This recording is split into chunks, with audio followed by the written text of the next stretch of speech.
우리 하나님 말씀 같이 봅니다. 역대상 12장 16절에서 22절까지 우리 한 절씩 교독하겠습니다.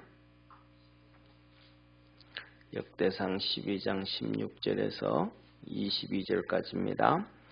베냐민과 유다 자손 중에서 견고한 곳에 이르러 다윗에게 나오매 다윗이 나가서 맞아 저희에게 일러 가로되 만일 너희가 평화로이 와서 나를 돕고자 하면 내 마음이 너희와 연합하려니와 만일 너희가 나를 속여 내 대적에게 붙이고자 하면 내 손에 불의함이 없으니 우리 열조의 하나님이 감찰하시고 책망하시기를 원하노라 하매 때에 성신이 30인의 두목 아마스에게 감동하니 가로되 다윗이여 우리가 당신에게 속하겠고 이새의 아들이여 우리가 당신과 함께하리니 원컨대 평강하소서.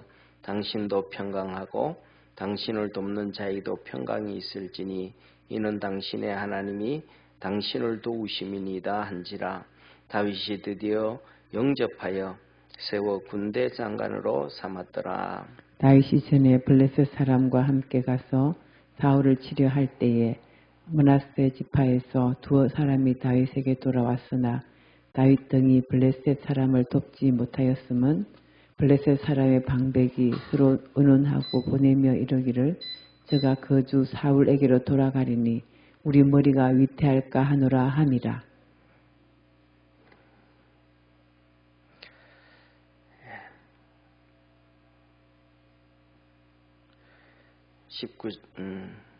20절에 봉독하겠습니다. 다윗이 시글락으로 갈 때에 므낫세 지파에서 그에게 돌아온 자는 아드나와 요사밧과 여디아엘과 미가엘과 요사밧과 엘리후와 시르데니 다 므낫세의 천부장이라. 이 무리가 다윗을 도와 적당을 쳤으니 저희는 다 큰 용사요 군대 장관이 됨이었더라. 22절 우리 합독하겠습니다. 그때 사람이 날마다 다윗에게로 돌아와서 돕고자 하매 큰 군대를 이루어 하나님의 군대와 같았더라. 아멘. 아멘. 다윗은 하나님이 함께 하시고 축복해 주었습니다. 다시 말해서 세상에는 정말로 뛰어난 많은 사람들이 있는데 그 뛰어난 많은 사람들이 하나로 모여지고 이렇게 응집되어질 때 큰 역사를 이루어갑니다. 그래서 하나님은 하시는 말씀은 하나는 천을 쫓고 둘은 만을 쫓는다 그렇게 말씀하셨습니다. 예를 들면 이제 우리 토요일 되면 우리 김성자 권사님이 교회에 오셔요. 토요일날 혼자 주무시는 것보다는 주일날 또 신우자 집사하고 둘이 있는 게 훨씬 더 혼자 있는 것보다는 뭐 서너 배는 더 좋을 거예요 아마요. 그런데 또 우리 김영자 집사님이 또 와서 또 같이 어울리면 셋이서 어울리면 훨씬 더 좋을 거예요 아마. 이게 뭐냐면 세상 말로 하면 시너지 효과라고 합니다. 그냥 1 더하기 1은 2가 되고 또 2 더하기 1은 3이 되는데 숫자로는 그런데 그 안에 있는 내용은 좋아지는 것은 1 더하기 1은 2가 되는 게 아니고 1 더하기 1은 5가 되기도 하고 10이 되기도 하고 2 더하기 1은 3인데 실질적으로 2 더하기 1은 3이 되는 게 아니고 20이 되기도 하고 50이 되기도 하고 그런데 또 서로 마음이 안 맞고 기분이 안 좋으면 1 더하기 1 하면 2가 돼야 되는데 1 더하기 1 하면 2가 안 되고 마이너스를 해가지고 서로 기분이 나쁠 때도 있습니다. 그런데 그렇기 때문에 뭐냐면 한 나라가 움직이고 세워지는데 누가 같이 함께 일하느냐에 따라서 그 나라가 엄청나게 성장을 하고 부흥하기도 하고 또 어떤 나라는 같이 함으로 말미암아 나라가 망하기도 하고 또 결혼을 해서도 똑같습니다. 또 누구하고 같이 사느냐에 따라서 평생을 행복해지기도 하고 또 누구와 같이 있느냐에 따라서 차라리 혼자 사는 게 낫다 이렇게 얘기도 하기도 하는 겁니다. 그래서 뭐냐 하면 같이 어울리는 사람이 어떻게 시너지 효과를 이루어갈까가 정말로 중요한데 우리나라 같은 경우에도 똑같이 그런 얘기를 합니다. 우리나라의 이승만 대통령이나 박정희 대통령이나 전두환 대통령이나 또 정주영 회장님이나 그다음에 또 이병철 회장님이나 구본회 회장 이분들은 거의 하는 얘기가 뭐냐 하면 1세기에 한 명 나올까 말까 한 사람이라고 합니다. 전 세계적으로 그런 사람은 100년에 한 명 나올까 말까 한 사람들이라는 겁니다. 근데 그 사람들이 동시대에 같이 다 있었던 거예요. 이승만 대통령 끝나고 난 다음에 또 그들이 같이 있고. 그러니까 그분들이 혼자 있을 때는 아무 일들을 잘 못합니다. 예를 들면 일제시대에 이승만 대통령은 혼자 그냥 퍽 뛰어다니는데 주위에 사람이 아무도 없습니다. 그 오른팔처럼 옆에 있었던 김구도 나중에는 독립하고 난 다음에 북한에 갔다 오고 김일성이하고 하나가 되고 짝짝꿍 해버립니다. 그냥 혼자 서 있습니다. 그러니까 나라를 세워가지고 12년 동안 대통령 하면서도 이 전쟁을 이루면서 막 나라를 다지기 위해서 헌법을 만들고 이런 것밖에 못했습니다. 그래가지고 밑에 있는 인물이 없으니까 일본하고 보상 있잖아요. 일제시대의 보상을. 그걸 이승만 대통령이 아무리 추진하고 해도 일이 진행이 안 됩니다. 그 일 진행할 만한 능력 있는 사람이 나와야 되는데 능력 있는 사람이 없으니까. 그런데 박정희 대통령이 대통령 되고 난 다음에 그 밑에 있는 김종필 총재가 능력이 37살인가 그랬었는데 능력이 있으니까 젊은 나이에 그 일을 추진합니다. 누가 함께하면 일이 되어지고 함께 안 하면 일이 안 되거든요. 그리고 더 나아가가지고는 예를 들면 우리 현대제철소 있잖아요. 그죠? 현대제철소에 있는데 정주영 회장이 배를 만들어야 되는데 배 만들 기술도 없고 아무것도 없습니다. 공장도 없습니다. 근데 어떻게 외국에 가지고 막 그 학교 운동장만한 배를 이렇게 계약을 해가지고 올 수 있겠어요? 배도 없고 기술자도 없고 아무것도 없는데 그걸 계약을 해주는 사람이 뭐냐면 바보 등신이 아닌 이상 안 해주잖아요. 근데 그 배가 한두 푼이 아니고 정말로 수백억이 아니고 수천억씩 되는 배를 그걸 어떻게 오다 해주겠어요? 근데 정주영이 이제 그걸 해결한 거거든요. 가가지고 우리나라 지폐 있잖아요. 10,000원짜리 그때 이제 1,000원짜리 지폐 있잖아요. 거북선 있는 거. 그거 가지고 탁 보여주면서 우리 선조가 이런 선조였다. 우리 만들어 줄게. 그 돈키호테처럼 일을 해가지고 그 배를 수주 받아가지고 공장을 만들어가고 배를 만들어서 납품해 준 거예요. 이런 사람은 100년에 한 명 있을까 말까 하는데 그 사람도 뭐냐 하면 스스로 일을 하는 게 아니고 뒤에서 대통령으로 박정희 대통령이 밀어주니까 가능한 거예요. 대통령이 안 밀어주면 아무것도 못하는 거예요. 대통령이 또 일을 하는데 경제개발한다 뭐 한다 그러는데도 경제인들이 도와주자면 또 능력 있는 사람들이 하나도 안 도와주면 아무것도 안 되는 거예요. 근데 그거 한다 그러니까 뭐라 그러냐면 정주영 회장이 뭐 김영삼 대통령도 그렇고 김대중 대통령이 또 막 그냥 들어 누워가지고 이거 하면 안 된다고 이거 하면 안 된다고 그러니까 농사 맨날 농사 얘기하고 반대만 했거든요. 근데 정주영 회장이 박정희 대통령한테 내가 하겠습니다. 내가 여기서 돈 하나도 안 남기고 손해봐도 내가 하겠다고. 왜? 나라 위해서. 삼성 이병철 회장은 똑같거든요. 무기 만드는 거 해야 되겠습니다.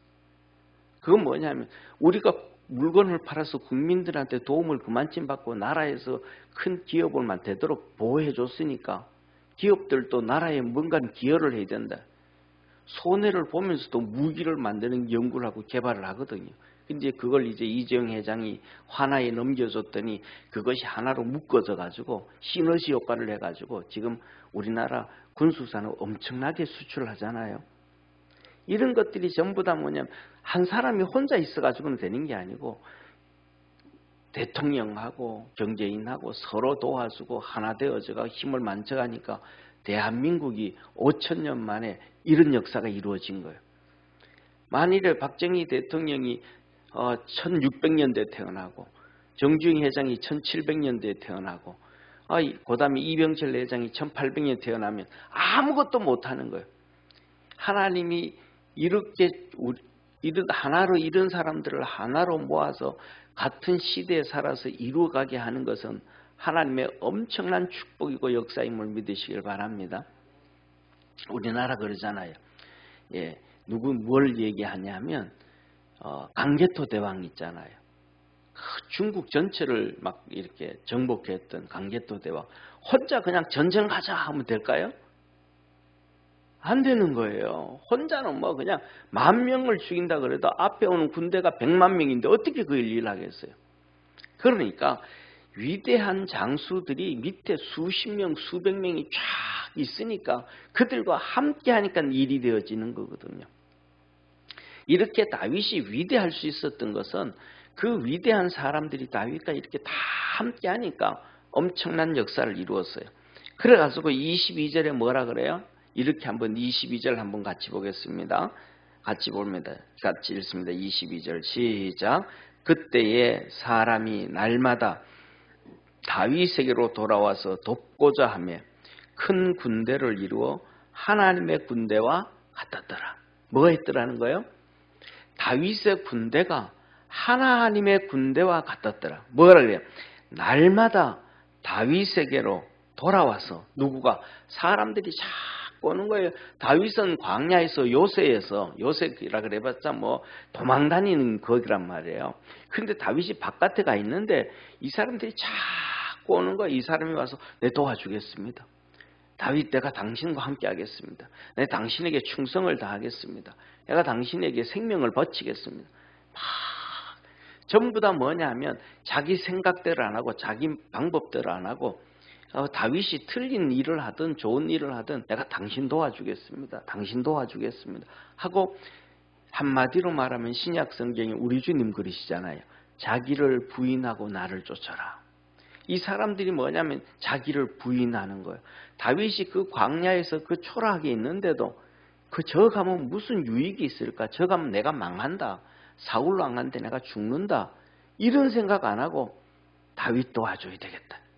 와가지고 내가 돕겠습니다. 자기 부인하고 그렇게 일을 시작했더니 그들이 뭐가 됐는가 하면 하나님의 군대가 된 거예요. 할렐루야. 이게 하나님의 축복이에요. 우리는 살아가면서 그러잖아요. 우리가 판단해. 이거는 마음에 들고 이거는 마음에 안 들고 이거는 틀렸고 이건 옳고 그래가지고 자기 마음에 안 들면 기분 나쁘고 자기 마음에 들면 기분 좋고 자기 마음에 들면 한번 해볼까? 그러고 자기 마음에 안 들면 에이 안 해. 자기 마음에 들어도 나는 바빠. 그러면 또 안 하고 한가해. 가볼까 말까. 그러면서 생색내면서 가고 생색내면서 이게 뭐예요? 자기 부인이 하나도 안 돼요. 여기에는 하나님의 역사와 하나님의 축복이 하나도 없는 거예요. 자기를 부인하고 다윗이 어떤 모습이든 간에 돕겠다라는 마음 먹고 다 올 때 하나님의 놀라운 역사가 있었음을 믿으시길 바랍니다. 그래가지고 베냐민 지파, 유다 지파가 딱 나와 그들이 와서 내가 다윗을 보고 돕겠습니다 라고 이렇게 왔단 말이에요. 그러니까 다윗이 광야에 나와 도망와 있는데 돕는다 그러니까 상대방을 믿어야 되잖아요. 알아야 돼. 그리고 그 다음에 여기서 보세요. 16절 보세요. 16절에 보면 베냐민과 유다 자손 중에서 견고한 곳에 이르러 견고한 곳이 뭐냐면 요새거든요. 광야에 나와서 이제 숨어있는 다윗이 숨어있는 곳이거든요. 거기에 누가 왔냐면 베냐민 지파와 유다 지파 사람들이 왔다. 그 중에 누구냐? 베냐민 지파가 왔단 말이에요. 베냐민 지파는 누구냐면 사울 지파예요. 사울 지파. 그러니까 사울이 베냐민 지파가 와가지고 다윗을 잡아서 누구한테 주면 다윗은 죽잖아요. 망하잖아요. 그러니까 쉽게 믿을 수 있어요? 없어요? 믿을 수 없잖아요. 저 사람 이 베냐민 지파가 사울하고 한편일 확률이 90%가 넘어가는데 반갑다고 오라고 할 수 없잖아요. 그러니까 다윗이 뭐라고 얘기하냐면 이렇게 얘기합니다. 자, 17절 한번 보세요. 17절 같이 한번 읽습니다. 시작. 다윗이 나가서 맞아 저희에게 일러 가로되 만일 너희가 평화로이 와서 나를 돕고자 하면 내 마음이 너희와 연합하려니와 만일 너희가 나를 속여 내 대적에게 붙이고자 하면 내 손에 불의함이 없으니 우리 열조의 하나님이 감찰하시고 책망하시기를 원하노라 하매. 너가 진짜 순수한 마음으로 한번 따라합시다. 순수한 마음으로. 내가 순수한 마음으로 네 기분 내려놓고 네 생각 내려놓고 네 견해 내려놓고 내가 사울 집하다 이거 내려놓고 너 순수한 마음으로 나를 돕고자 하면, 그러면 평화로이 와서 나를 돕고자 하면, 선한 마음을 가지고 나를 돕고자 하면 내가 너와 함께 연합하리라, 함께 하겠다. 그런데 너희가 나를 속여가지고 나를 죽이든지 나를 잡아가지고 잠잘 때 붙들어 매가지고 사울에게 갖다 주고자 그렇게 한다든지 나를 속이려고 한다면 하나님께서 감찰하시기를, 하나님께서 너를 심판하기를 원한다, 이렇게 얘기한 거예요. 그랬더니 여기에 아쉬움이 없는 아맛의 30인의 두목이 어마어마한 사람이거든요. 30인의 두목, 이 사람이 와서 이 사람이 뭐라고 얘기하냐면 18절 한번 보세요. 18절 제가 읽을게요. 같이 읽지는 않습니다. 18절 보세요. 때에 성신이 누구예요? 성령이에요. 성령. 근데 그때에 성령이 30인의 두목 아마스에게 감동하시니, 이게 순수하게 막 자기 것 다 내려놓고 자기 감정 내려놓고 기분 내려놓고 뭐 하겠다, 내가 다윗을 도와야겠다. 다윗이 어려움에 빠져도 내가 도와줘야 되겠다. 다윗이 저 광야에서 저렇게 처량하게 있어도 내가 도와줘야 되겠다.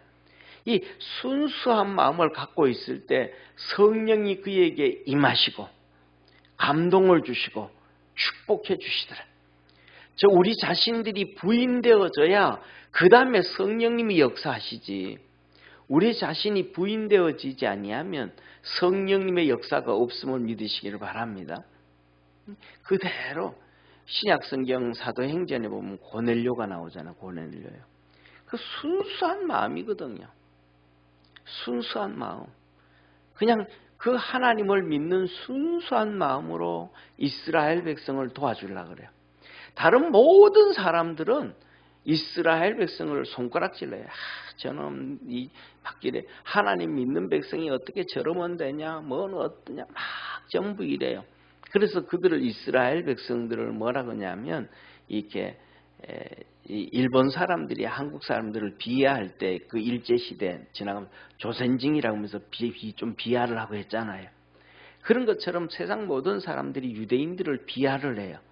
암레츠라고. 이게 뭐예요? 너 하늘의 하나님의 선민이라며, 하늘 백성이라며. 근데 우리가 너들 보니까 잘 살지도 않고 바보처럼 하늘 백성이 아니고 땅의 백성이, 땅의 거지다, 거지. 땅의 백성이라는 얘기는 거지거든요. 뭐 거지 맞죠? 90% 이상이 하루 3끼를 못 먹으니까 거지다, 거지. 이러면서 놀리거든요. 그때 그 다른 모든 사람들은 그렇게 이스라엘 백성들을 놀리는데 고넬료라는 백부장은 안 놀려요. 고넬료라는 백부장은 그들을 불쌍히 여기고 이 이스라엘 백성들의 편이 되어져요. 그래서 성경에 보면, 사도행전 10장에 보면 고넬료는 자기 백부장이니까 밑에 신하들도 많고 부하들도 100명이나 되잖아요. 군인 100명을 다스리면 이스라엘 땅에서 대단한 거였거든요. 로마 군인이면서 어마어마한 사람이에요. 그런데 그가 이 어려움 당하는 이스라엘 백성을 구제하고 경건하고, 할렐루야, 그냥 하나님의 뜻을, 자기 뜻을 찾는 게 아니고 하나님의 뜻을 찾아가요. 경건하고 또 구제하기를 힘쓰고, 구제가 뭐예요? 이스라엘 백성들을, 고통당하는 백성들을 품어주고, 그 다음에 또 기도에 몸부림을 치는 거. 기도에 그냥 잠깐 그냥 대충 우리가 신앙생활하는 이런 기도 하는 게 아니고 정말 하나님께 깊은 기도를 하는 거예요. 그랬더니 하나님이 기도 중에 우리 주님께서 기도 중에 나타나셨어요. 천사를 보냈어요. 천사가 나타나가지고 고넬료에게 이렇게 말해요. 너 기도가, 구제가, 경건함이 하나님께 상달되었다. 할렐루야. 그러니까 너는 종들을 저 욥바에 누구한테 보내서? 베드로한테 보내서 베드로를 초청해라. 욥바에 베드로를 초청해라. 그렇게 상달되면 막 우리 주님이 그냥 고넬료 집에 와가지고 축복해줘 버리고 막 성령 충만하게 해주고 복을 주면 되잖아요. 하나님 그렇지 않게 하나님의 축복은 항상 주의 종들을 통해서 하는 거예요. 왜 주의 종들을 통해서? 직접 해버리면 되는데 왜 그러냐면 이게 하나님의 법칙이에요. 하나님이 직접 해버리면 직접 축복을 해줘버리고 직접 해줘버리면 이게 뭐냐면 하나님의 질서가 다 망가져버려요. 그러면 하나님이 세워놓은 주의 종들이 다 무시를 당하는 거예요. 다 무시를 당하는 거예요. 다 무시를 당하는 거예요. 그러니까 무시를 다 당하니까 하나님이 그걸 보면 하나님 무시당하는 거거든요. 그래서 요한복음에 그러잖아요. 예수님이 나를 믿는 자는 나 보내신 하나님을 믿는 것이고 제자들에게 너희들을 믿는 것은 너희를 영접하는 것은 너희를 보낸 예수님을 영접하는 것이다. 그래가지고 그런 얘기. 그래서 조영기 목사님 간증을 보면 이런 얘기예요. 사모님이 큰 아픈 병에 들었던 것 같아요. 힘든 아픈 병에 들었던 것 같아요. 그런데 막 고쳐달라고 해도 막 안 고쳐주는 거예요. 그러니까 조영기 목사님이 그런 거예요. 당신이 나를 남편이 기도한다고 생각하지 말고 목사가 기도한다고 생각해라. 남편한테는 뭐 나이 차이가 많잖아요. 조 목사님하고 사모님하고 7살 차이인가 그랬잖아요. 사모님이 그렇게 적어요. 그래도 결혼하고 나면 대장이잖아요, 여자가. 밥도 막 자기 해주고 싶은 뭐 해주고 해주기 싫으면 안 해주고 대장이잖아요. 옷도 잘못하면 뭐 이거 잘못했냐고 막 잔소리하고 막 그러잖아요. 그리고 조 목사님은 뭐 세상 말로 하면 명예 박사는 되어졌지만 실질적인 학벌은 고등학교 농고를 졸업하셨나 그리고 신학교 졸업했잖아요.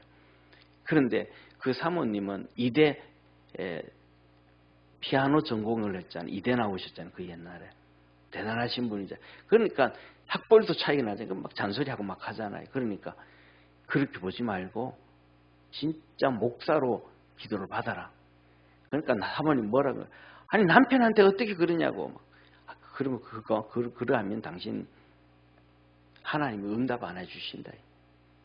축복 안 해주신다.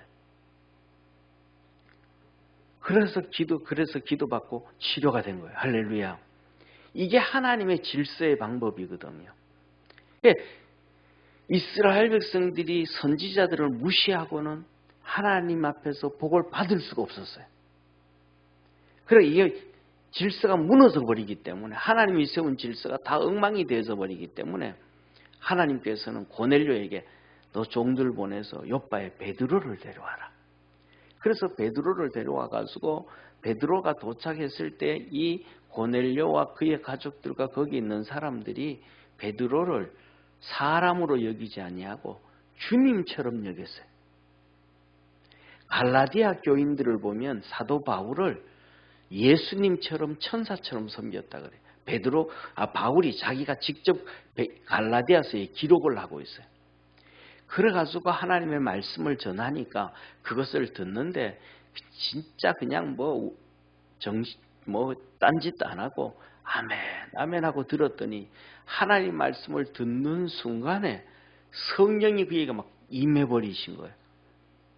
할렐루야. 오늘 여기에서도 똑같은 거. 오늘 여기에서도 본문에 본 말씀 보면 이 보잘것없잖아요. 다윗이 정말로 나이도 어리고 이제 다윗의 나이가 30살도 아직 안 된 거예요. 30살도 안 됐는데 이 위대한 장수들이 다 다윗에게 나와가지고 무릎을 꿇고 다 그런 그때 이들에게 이 아마세라는 사람은 30인의 두목이에요. 첫째로는 3명씩 있잖아요. 그 3명 중에 한 명이 30인의 두목인데 이 사람이 다윗에게 와서 내가 당신 돕겠다고. 이 30살도 안 된 다윗에게 요셉 한번 생각해 보세요. 우리 집에도 요한이 동안이도 30살이 넘었어요. 그 애한테 그 장수들이 와가지고 돕겠다고. 사랑하는 성도님, 여러분들은 이 장수만큼 위대합니까? 그런데 이 장수들이 자기를 부인하고 다 겸손해지니까 하나님의 성령이 그에게 임하신 거예요. 할렐루야. 그리고는 성령을 통해서 말합니다. 뭐라고 말하면 이렇게 얘기해. 감동해서 다윗이여 우리가 당신에게 속했고 우리가 당신에게 속해 가겠습니다. 30살도 안 된 다윗에게, 그 젊은 다윗에게 속하겠고, 이 말은 내가 당신의 종이 되겠습니다. 이 말, 종이 되겠습니다. 우리는 살아가면서 종이 되겠다는 얘기 하나도 한 번도 안 하잖아요. 누구에게도 종이, 내가 왜 종이 되냐고 그러잖아요. 종이 되겠, 다윗에게 내가 종이 되겠고 속하겠고, 이새의 아들이여 우리가 당신과 함께하리니 원컨대 평강하소서. 원컨대 평강하소서. 당신의 평강을 위해서 우리가 다 쫓아가고 따라가고 일하겠습니다. 그러면서 말하기를 당신이 평강, 이어서 말합니다. 당신을 좁는 자에게도 평강이 있을지니 이는 당신이 하나님이 당신을 도우심이라 한지라. 당신을 도와서 당신에게 평강을 주면 우리도 평강해집니다. 왜? 그 평강은 하나님이 주시는 거니까. 하나님이 당신을 돕고 있습니다. 영의 눈이 열린 거예요, 이 사람이. 이 위대한 사람들이 전부 영의 눈이 열려가지고 젊은 다윗, 30살밖에 안 된 다윗을 향해, 30살도 채 안 된 다윗을 향해서 하나님이 도와주고 있구나, 이걸 보는 거예요.